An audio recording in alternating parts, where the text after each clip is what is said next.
மொச்சக்கொட்டை காரக்குழம்புங்க. வாணலில் எண்ணெய் ஊற்றி அதில் வடகம், வெந்தயம், பெருங்காயத்தூள் எல்லாம் தாளித்து அது கூடவே உரித்து வச்சுருக்க பூண்டு ஒரு கட்டி அது எண்ணெயிலே வதக்கிட்டு, வெங்காயம், சின்ன வெங்காயம், தக்காளி நல்லா வதக்கிட்டு அது கூடவே வந்துட்டு நம்ம மொச்சக்கொட்டையை வறுத்து அப்படியும் சேர்க்கலாம். அப்படிலாம் முதல் நாள் நைட்டே ஊற வச்சுருந்து அதையும் எடுத்து யூஸ் பண்ணிக்கலாங்க.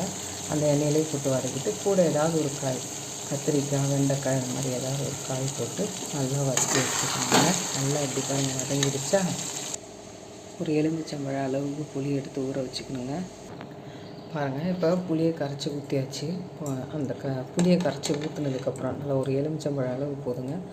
நான் குழம்பு மிளகாத்தூள் போட்டிருக்கேன், அதுலேயே மல்லித்தூள் எல்லாமே கலந்துருக்கும். அது ஒரு 3 ஸ்பூன் போட்டிருக்கேன், மஞ்சத்தூள் போட்டிருக்கேன், உப்பு போட்டிருக்கேங்க. அவ்வளோதான். இப்போது நல்லா கலந்து விட்டுக்குங்க. இப்போ பாருங்கள் நல்லா கொதித்து வரணுங்க. இதுலேயே வந்துட்டு நம்ம கருவேப்பிலையை போட்டிருக்கோம். கருவேப்பிலை போட்டு நல்லா அந்த கடைசியாக கருவேப்பிலை போடும்போது அது ஃப்ளேவர் கொடுக்குங்க. இன்னும் கொஞ்சம் நேரம் ஒரு கொதி வரட்டுங்க. அதுக்கப்புறம் நல்லா இப்படி கொதித்து வரும்பொழுது ஒரு 2 ஸ்பூன் நல்லெண்ணெய் விட்டு நல்லா கொதிக்க விடுங்க. நல்லா கொதிக்க விட்டு இறக்குனா தான் காரக்குழம்புங்க. நல்லா கொதிக்குதுங்க.